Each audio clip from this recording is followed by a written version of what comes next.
Boa noite, meus irmãos. Deus abençoe a todos. Saudações de Bento Gonçalves. Vim para Cachoeira do Sul para passar frio aqui. Irmãos, como o irmão André falou, me chamo Francis Costa, creio que a grande maioria dos irmãos já me conhece aqui de longa data. Queria abrir com vocês em João 15. João capítulo 15, vamos ler do versículo 9 em diante, amém? Todos encontraram? Vou ler para os irmãos. João 15, 9 diz assim: Como o Pai me amou, assim também eu vos amei. Permanecei no meu amor. Se vós guardardes os meus mandamentos, permanecereis no meu amor, do mesmo modo como eu tenho guardado os mandamentos de meu Pai, e permaneço no seu amor. Estas coisas vos tenho dito para que a minha alegria permaneça em vós, e para que a vossa alegria seja completa. Este é o meu mandamento, que vos ameis uns aos outros, assim como eu, Jesus Cristo, vos amei. Ninguém tem maior amor do que esse, de algum homem entregar a sua própria vida pelos seus amigos. Vós sois meus amigos, se fizerdes os que vos mando. Já não vos chamo servos, porque o servo não compreende o que faz o seu senhor. Mas eu tenho chamado vocês de amigos, porque todas as coisas que eu ouvi de meu Pai, vos tenho feito conhecer. Não fostes vós que me escolhestes a mim, mas eu escolhi a vós, e eu vos designei para que vades e deis fruto, e para que o vosso fruto permaneça, para que tudo quanto pedirdes ao Pai em meu nome, Ele vos dê. Amém? Tocante, porque quando o irmão André falou sobre a despedida, né, e o descanso do nosso irmão Alpe, nós sabemos que aqui é só uma passagem, né? Nada trouxemos para o mundo e nada levaremos. Mas eu queria fazer uma lembrança e trazer um pequeno testemunho, porque é um irmão que eu conheço basicamente desde o meu início da minha caminhada com o Senhor Jesus, no ano de 2002. E logo mais à frente teve uma oportunidade, não vou lembrar o ano certo, talvez eu acho que a partir de 2003, 2004, não lembro agora, que nós trabalhamos junto ali na Churrascaria Nevada do irmão Arnaldo, aonde era aqui na Júlio de Castilhos, na frente do supermercado Tischler. E eu tive uma fase da minha vida que eu clamei muito para o Senhor Jesus, para Ele me tirar de uma condição onde eu basicamente era órfão de pai e mãe e filho único. A minha mãe casou com 41, me ganhou com 43 e o médico aconselhou ela a abortar. Porque, como era o primeiro filho, no ano de 1980, era muito perigoso ter esse filho. Mas, graças a Deus, aqui estou, né? E eu orei muito a Deus para Deus mudar a minha condição, porque eu vivia uma vida bem precária mesmo. Quem me conhece há muito tempo sabe. Basicamente, vivi como um mendigo, né? E teve uma fase da minha vida em que eu clamava muito para o Senhor, e o Senhor começou a transformar a minha vida, mudar a minha vida. Só que nunca é como a gente espera. A forma como Deus faz, os pensamentos e os caminhos do Senhor são muito mais elevados que os nossos. E eu pedi para Deus mudar a minha condição, porque a minha mãe ela não levantava da cama para comer, para tomar banho. Tinha irmãos que iam lá me ajudar. Eu sofri uma falsa acusação de que eu agredia a minha mãe, por uma irmã nova na fé, que não, infelizmente não está mais conosco, já está perdoada tudo, mas eu preciso relatar isso para vocês entenderem onde é que eu quero chegar. E chegou essa informação nos irmãos da minha mãe, meus tios, e eles foram lá, pegaram a minha mãe, tiraram de dentro de casa e colocaram numa casa geriátrica, né? E eu tinha parado de estudar com 11 anos de idade, tinha a quinta série incompleta, com 23 anos de idade, pense, e naquele dia em diante, o meu tio chegou e falou para mim a frase mais poderosa que alguém que ama pode ensinar para um filho. Eu não tive pai, mas o meu tio foi basicamente um pai para mim. Eu disse, tá, a mãe vai para uma casa de repouso, vai ter os cuidados dela, ok, mas e eu? Ele olhou para mim e disse, tu tem braço e perna, tem saúde, te vira. E essa frase foi interessante porque, na época, eu queria ver o meu tio, né, a 7 palmos debaixo da terra. Eu odiava ele, por assim dizer. Mas lembra que eu pedi para Deus mudar a minha vida e transformar a minha vida? Deus não faz como a gente espera. Quando você ora a Deus e quando você pede para o Senhor né? Segundo a vontade dele, ele vai te honrar. Mas não é como você espera. Não vai vir um anjo do céu e vai mudar a tua vida, dizendo, olha, está aqui o pacotinho da salvação, agora tu está abençoado. Não. O Senhor, ele prepara, como ele preparou José, como ele preparou Jeremias, como ele preparou Moisés, como ele preparou cada um de vocês que estão aqui. Todos nós temos, eu brinco, não se ofendam, mas todos nós temos uma historinha triste para contar, não é verdade? Mas essa historinha nunca foi triste. Essa historinha foi uma historinha de transformação, onde o Senhor tirou de mim o ego, a arrogância, a prepotência, e começou a colocar Jesus Cristo dentro da minha alma. E Ele está fazendo isso com cada um de nós aqui. E você tem que crer nisso. Porque Satanás só tem uma coisa que ele pode fazer contra nós: gerar incredulidade. Colocar dúvida, como ele colocou em Eva e fez ela provar do fruto que era proibido. E quantos de nós, muitas vezes, duvidamos de que Deus vai fazer, porque nós queremos que Deus faça do nosso jeito. Mas Ele não vai fazer do nosso jeito, porque o nosso jeito é caído, racional, animal, terreno e demoníaco.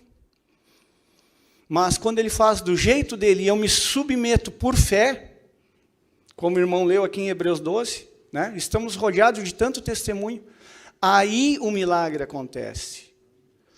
Quando a minha mãe foi para lá, e eu basicamente vivi da caridade de irmãos desta casa aqui, tem alguns que estão aqui, não vou citar o nome para não, né, nem expor, nem idolatrar os vasos, mas se não fosse por essa igreja, eu teria morrido de fome, ou teria caído no tráfico, eu não sei onde é que eu ia parar. Mas graças ao Senhor Jesus Cristo, eu consegui suportar aquele período, né, de escassez.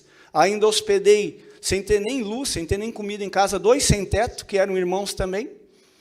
E ali o Senhor foi fazendo. E esse mesmo tio que colocou minha mãe na casa de repouso, que recebeu essa falsa acusação, que eu tinha agredido a minha mãe, coisa que Deus é testemunha que eu jamais fiz, que caia dura aqui agora se eu estiver mentindo, porque a mentira procede do diabo. Esse mesmo tio encontrou uma conta do meu falecido pai, que tinha falecido há basicamente 13 anos atrás, quando eu tinha 10 anos, estava com 23, pegou esse dinheiro, chegou para mim e disse assim, meu filho, eu não vou dar esse dinheiro na tua mão, tu não tem estrutura, maturidade para administrar esse dinheiro, mas eu vou fazer uma coisa por ti. Eu vou pegar esse dinheiro, eu vou contratar um pedreiro, eu vou desmanchar o barraquinho que tu tem e vou te dar uma casa para morar. E ali começou a transformação que eu pedi para Deus. Ali eu aprendi a ser servente de pedreiro, né? Porque eu tive que virar a massa para nós começarmos a construir. Ali eu tive uma casinha de material. Passou mais alguns anos, eu já consegui meu primeiro emprego com carteira assinada, terminei o ensino fundamental, o ensino médio. Em 2009, eu recebi uma profecia de um certo abençoado, que está aqui sentado no canto, eu não vou apontar o dedo para quem é, que era a propósito do Senhor, que o Senhor me colocasse no âmbito secular e eu aprendesse a ter administração e maturidade. Ele nem lembra disso, foi em setembro de 2009. Fui para Caxias do Sul através de promessa e profecia, cheguei lá com uma mochila, uma mão na frente e outra atrás, quebrei, eu acho que umas 2 vezes, e hoje eu só tenho a agradecer. Tudo por causa de uma frase que um tio meu chegou para mim e disse assim, te vira. Vocês estão preparados para ouvir Jesus Cristo dizer para vocês assim, eu já te dei saúde, eu já te dei livre-arbítrio, eu já te dei a minha palavra, eu já te dei a oportunidade de você mudar. Para de esperar cair do céu e faça acontecer. Vocês estão preparados para ouvir isso? Porque se você crê, Ele faz. Né? Quando a nuvem ia, o povo ia. Quando a nuvem parava, o povo parava. É assim que funciona. É Deus que define o dia, o tempo e a hora. E eu citei o irmão Alpio aqui, porque muitas vezes, se não fosse pelo irmão Alpio, o irmão Arnaldo na churrascaria ali, onde eu servia de garçom por um prato de comida, se não fosse por eles, eu não tinha de comer. Eu comia na casa do Alpio. Os irmãos lembram, né? Então, assim, ó, eu só tenho a agradecer a Deus por tudo que Ele fez por mim e por tudo que muitos que estão aqui fizeram por mim. E a nossa vida não pode ser uma vida de murmuração, mas tem que ser uma vida de gratidão. Porque a murmuração é orar para o capeta. Agora, quando eu sou grato, eu estou dizendo para Deus, Senhor, mesmo que aos meus olhos e dentro da minha justiça racional caída humana, eu não enxergue, eu creio. Porque isso é fé. É crer naquilo que você não vê. É entregar nas mãos do Pai o teu futuro, a tua vida, o teu propósito e dizer, Senhor, se eu buscar o teu reino em primeiro lugar e a tua justiça, tu prometeu que tu acrescentas as outras coisas, então eu não vou mais me preocupar. Eu adquiri emprego através de uma oração, eu vou falar bem curtinho para os irmãos, que eu larguei currículo lá do HCB até o Hotel União, basicamente, a pezito. E nada aparecia para mim, porque um menino que tinha um fundamental incompleto, né? E quando eu cheguei, por volta de umas 19 horas da noite, no posto do Pingo ali, eu subi lá em cima, estava o próprio Pingo Serentini no escritório, era 2006 o ano, e larguei o currículo para ele, ele pegou o currículo na minha mão, olhou, botou numa pilha de currículo mais ou menos essa grossura assim, e tá bom, obrigado. Quando eu dei as costas para ele, eu senti bem forte o Espírito Santo falando comigo, pergunta do Alexandre. Eu voltei, me virei para ele e perguntei, e o Alexandre, como é que está? Tu conhece meu filho? Aí eu disse, sim, conheço teu filho. A gente mora ali na Soares, eu morava basicamente na entrada do Beco dos Trilhos, do lado da casa da irmã Ana, para quem lembra da irmã Ana. E a gente joga bola junto, mas eu nunca fui íntimo da família. Eu jogava bola esporadicamente. E quando eu falei, sim, conheço o Alexandre, conheço os teus demais filhos, né? E aí ele olhou o meu currículo de novo, pegou na mão. Estão todos bem. Obrigado por perguntar. E eu me retirei. 7 dias depois, eu fui chamado para o meu primeiro emprego por carteira assinada. Doido isso, né? Se eu não tivesse perguntado, talvez eu não tivesse conseguido aquele emprego. Eu conheci minha esposa por oração. O carro que está ali fora foi através de oração. Eu não escolhi marca, não escolhi modelo, não escolhi ano, não escolhi cor. Eu tinha um Golzinho que eu uso para trabalhar, porque eu trabalho com telecomunicações, preciso do carro para trabalhar, ele é locado. E o Golzinho já estava com 218 mil quilômetros, fumando. E eu não tinha condições nem interesse de trocar, até que Deus permitiu uma situação lá, porque senão eu vou tomar todo o tempo do culto, não é ideia. E eu botei tudo em oração. E aí, simplesmente, eu fui numa revenda, ofereci meu carro como entrada, o cara pagou 15 mil no meu carro, vendeu por 26, que glória. E ele falou para mim, pega um Palio aí para ti. Aí fui testar o carro, não gostei, falei para ele, o carro eu não gostei. Ele disse, tá, então faz o seguinte, pega aquele vermelhinho ali, porque se aquele vermelhinho que não gostar, eu te dou ele. Eu digo, Senhor, é propósito, eu orei, agora abraça, né? Peguei, levei, gostei, e eu falei a seguinte oração. Eu e minha esposa estávamos juntos, fizemos a seguinte oração. Senhor, se é propósito, que quando a gente chegue lá, aprove o CPF, esteja tudo certo. Quando eu cheguei lá e falei, gostei do carro, quero ficar com ele, como é que eu faço? Ele só puxou da pastinha, assina aqui, já está tudo pronto. Vocês estão entendendo onde é que eu quero chegar? Deus faz, irmãos, mas não é quando eu quero e não é no meu tempo, é no tempo dele. A pergunta que eu faço para os irmãos é, você quer obedecer a Deus e aprender a viver por fé com Deus, ou você quer que Deus seja um gênio da lâmpada, que você pega isso aqui, esfrega 3 vezes por dia e acha que Deus vai sair realizando o teu desejo? Os irmãos estão entendendo? Então, irmãos, se alimentem da palavra, congreguem, tenham comunhão com os irmãos, aprendam a colocar os irmãos acima de vocês mesmos, não julguem para não serem julgados. Todos nós somos pecadores. Alguém aqui está sem pecados para tocar pedra em algum irmão? Ninguém, né? Então, o que a gente tem que fazer é aprender a viver o mandamento de Jesus Cristo. Muitos citam assim, que o mandamento é esse, Deus sobre todas as coisas e o próximo como a si mesmo, amém? Mas se os irmãos repararem no que nós lemos ali, Jesus deu um novo mandamento. Agora não é mais para amar o próximo como a si mesmo, mas acima da própria vida. Porque ninguém tem maior amor do que este, de alguém dar a própria vida pelos seus amigos. Em outras traduções, irmãos. A pergunta é, a gente está disposto a morrer para que Cristo possa crescer em nós? É essa pergunta que vocês têm que se fazer todos os dias, quando vocês acordam de manhã.